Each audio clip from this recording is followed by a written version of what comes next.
Well, number one.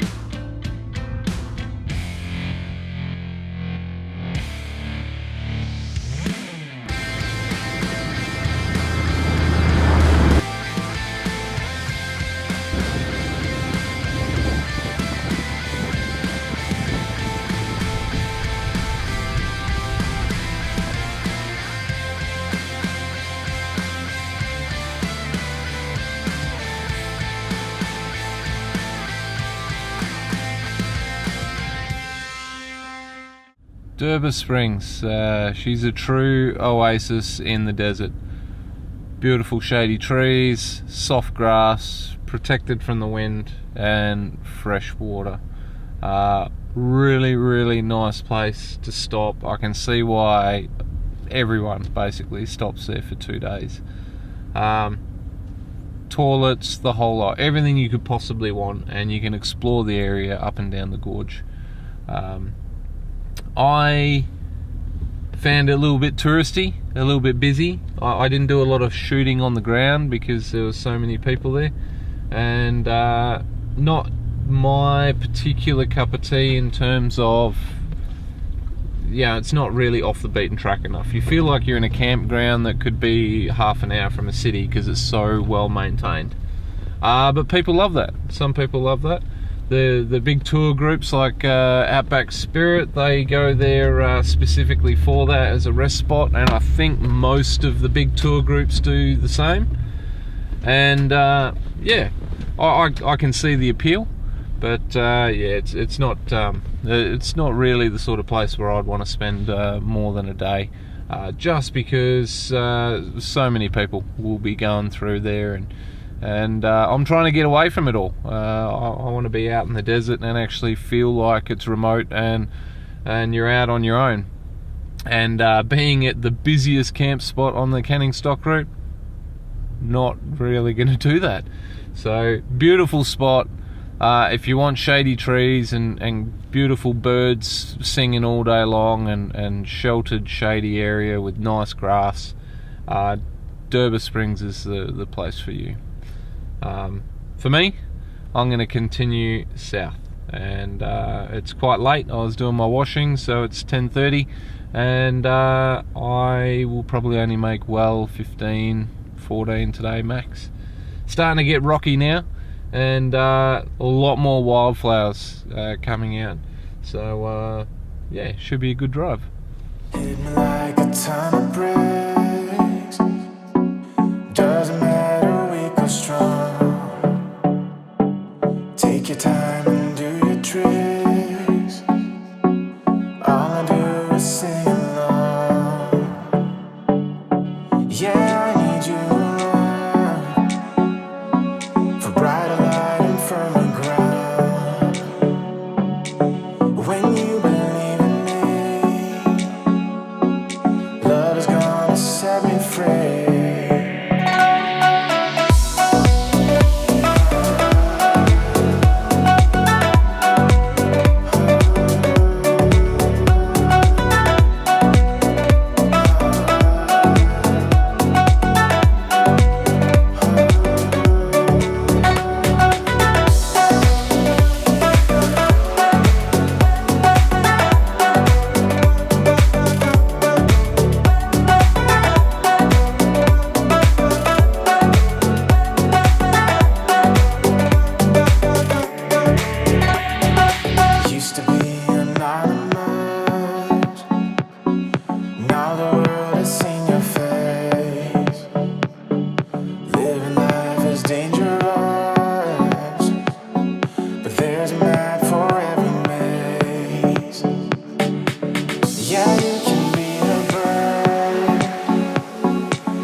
came across this little rocky ledge. It's going to be the first time that I put the cruiser into four-wheel drive low.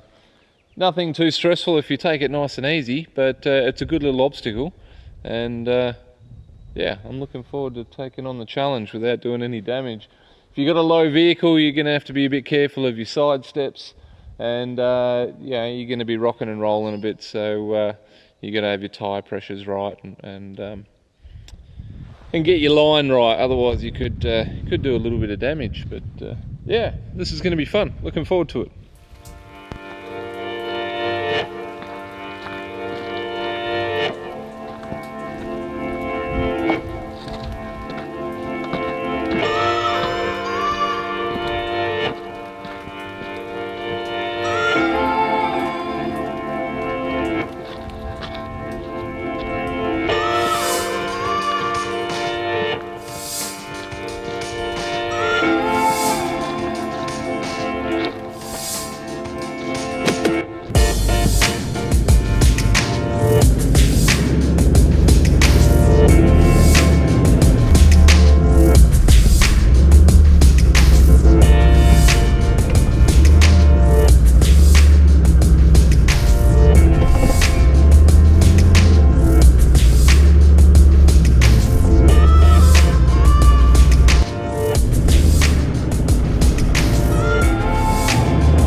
Well, that wasn't too bad. A little bit rocky, and you know, when you're 1100 k's down a track like this, you don't want to do any damage, so you just take it nice and easy and everything goes well.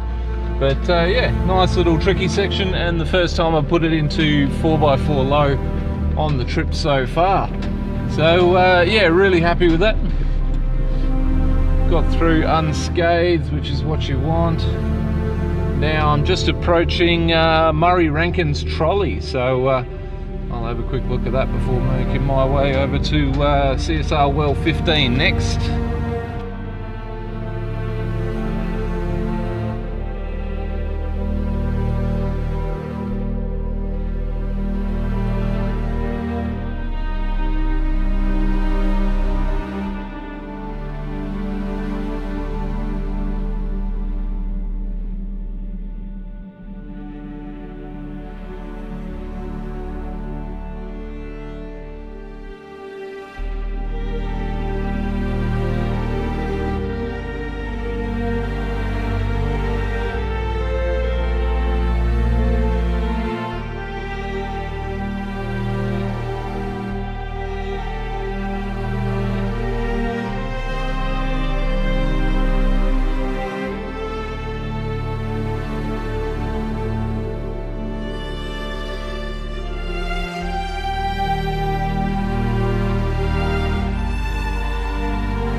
So I'm just driving through Lake Aerodrome at the moment. Well, not through, I'm driving around one of the numerous salt lakes on the Canning Stock route, and I'm feeling great.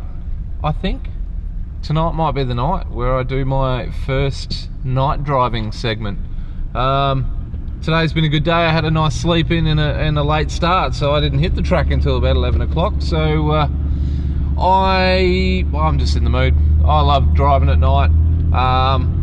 And I think I'll be able to do it through this area between sort of 12 and probably 10 is the segment that I'll do. I'm just crossing a dune while I'm chatting to you. And I don't think I'll disturb any campers. The campers, people on the track are starting to thin out a little bit now. So yeah, I'm pumped. I can't wait. I love driving at night. I'm going to turn all the lights on. I'm going to do a bunch of photography and film as much as I can, but really night driving's just for me. I'm expecting to see a little bit of wildlife. A lot of the desert wildlife is nocturnal, and yeah, might see some camels and bats and birds darting into the lights to get the bugs that are shooting through, and I'm looking forward to seeing what these sand dune sections look like at night as well. So pretty pumped. Tonight's the night. I reckon, I don't know, I might travel. I'm near well 11 at the moment. I might travel for a good I don't know, 3-4 hours tonight. Pull up about maybe 10 or 11 o'clock. It's 4:30, but the sun's going down pretty quick. So yeah, I'll pull up about 10 or 11 tonight, somewhere near or not near a camping spot. I won't disturb anyone, but yeah, off the track somewhere and have a kip and then hit the track again in the morning. There's nothing too scenic along this section that I'm going to be wanting to stop and film during the day, so I think this might be the perfect spot. Hopefully you'll enjoy seeing I'll do a bit of shooting through the night and see what you reckon.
My love of night driving goes a long way back, all the way back into when I was a kid.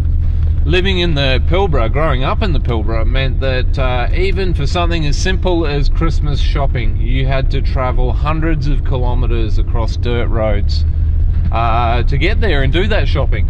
So we used to leave very early in the morning, 2-3 o'clock in the morning, to get the cool of the day. This is going back to when air conditioning was not a very common thing to have in cars, and the Pilbara, as you know, is very hot. So we would leave at 2 o'clock in the morning, and we'd be aiming for Karratha, Geraldton, Perth, and we'd be aiming to do it in a day.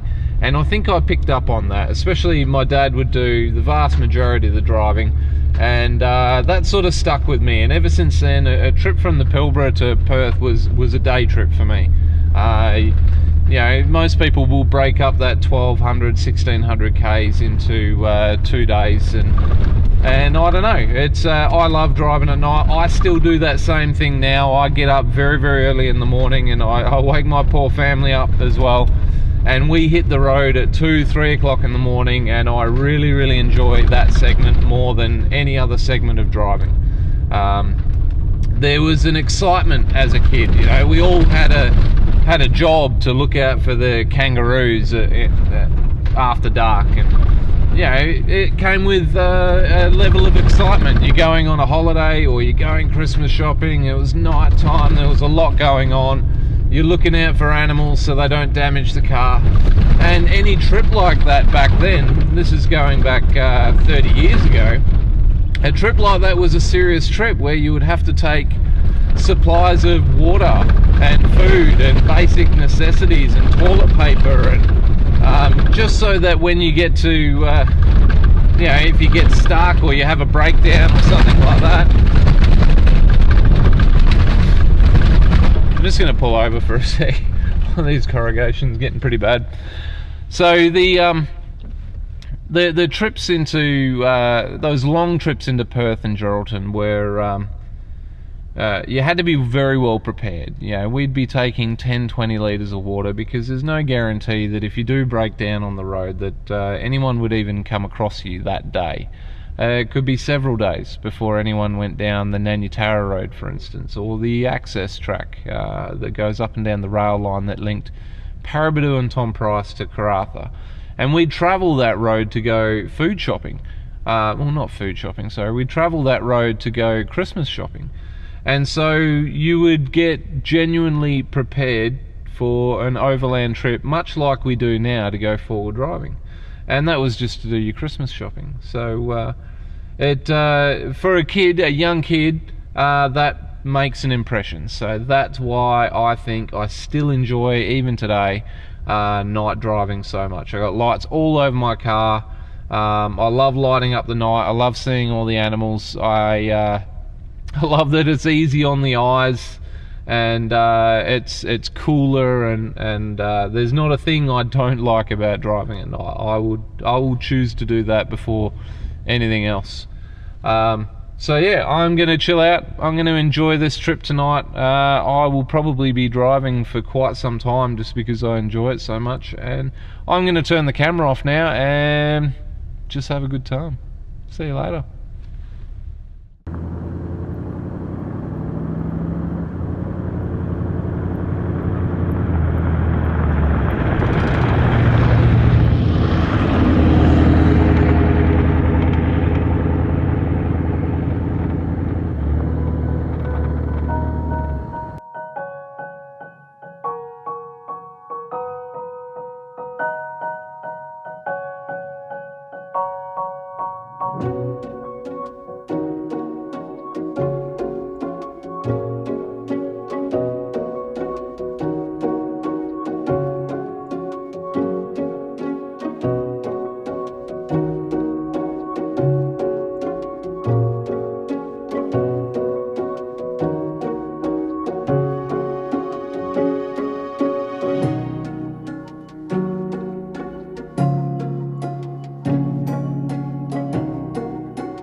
Well, that's it.